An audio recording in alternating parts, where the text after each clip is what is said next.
Saat kita melakukan evaluasi diri ataupun membuat perencanaan, kita sudah pasti memiliki idealisme, harapan, dan ekspektasi tertentu berkaitan dengan diri kita sendiri, situasi, ataupun keadaan yang pastinya sesuatu yang terbaik menurut versi kita. Namun pada faktanya, segala yang terbaik itu seringkali tidak bisa 100% terjadi seturut dengan apa yang menjadi harapan kita. Bahkan ada yang sama sekali berbeda dari ekspektasi kita.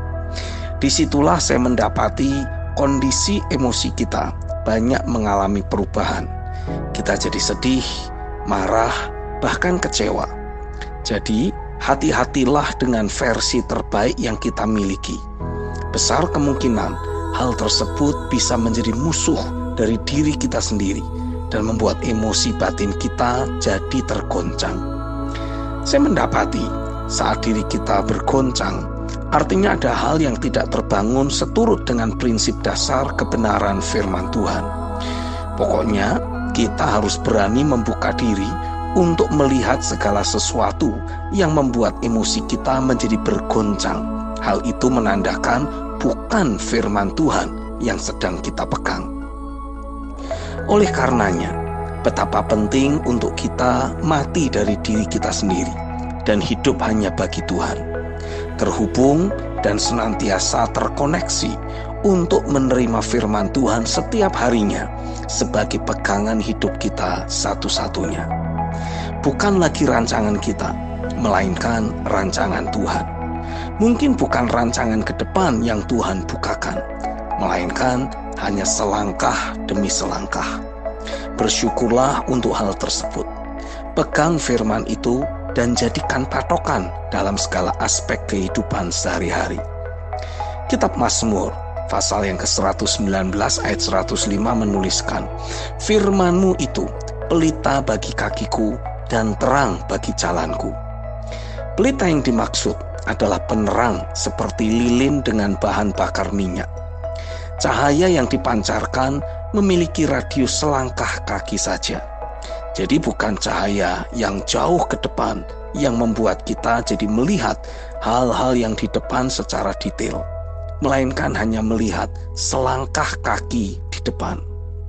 Tanpa sadar, kecenderungan hati kita ingin selalu melihat ke depan dan meraih segala sesuatu yang ada di depan dengan cepat dan secara sempurna. Tapi itulah yang akhirnya menjadi masalah bagi diri kita sendiri. Kita jadi bergoncang dengan sangat hebat. Jadi, betapa pentingnya untuk kecenderungan hati ini diselaraskan dengan langkah dari firman itu sendiri. Selangkah demi selangkah. Mungkin hal ini akan semakin tidak populer di tengah kemajuan zaman yang katanya sedang bergerak dengan sangat cepat dan membawa manusia untuk meraih segala yang dicita-citakan juga dengan cepat. Tapi jangan pedulikan hal tersebut. Fokus saja pada firman Tuhan setiap harinya. Pastikan firman Tuhan tidak pernah absen dari hidup kita. Jadikan itu patokan satu-satunya. Berpeganglah pada hal tersebut. Saya yakin sekali tujuan hidup kita sejatinya adalah memanifestasikan Kristus di atas muka bumi ini. Jadi, saya harusnya berfokus pada hal tersebut, bukan pada hal yang lain. Mata hati saya tidak boleh terdistract pada tujuan ilahi tersebut. Dan untuk mencapai hal tersebut, jalan satu-satunya adalah hidup hanya dari apa yang Tuhan katakan saja. Hidup dari iman percaya setiap harinya, bukan dari yang lain dan juga bukan dari diri kita sendiri. Kitab Galatia pasal 2 ayat yang ke-20 menuliskan, "Namun aku hidup, tetapi bukan lagi aku sendiri yang hidup, melainkan Kristus yang hidup di dalam aku.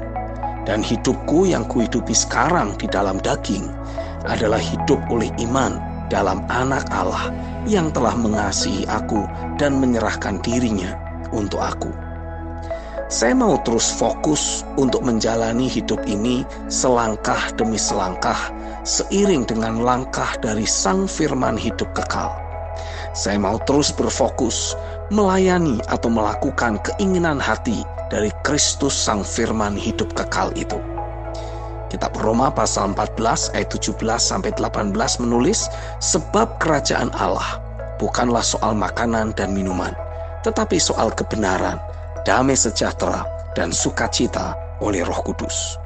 Karena barang siapa melayani Kristus dengan cara ini, ia berkenan kepada Allah dan dihormati oleh manusia. Amin.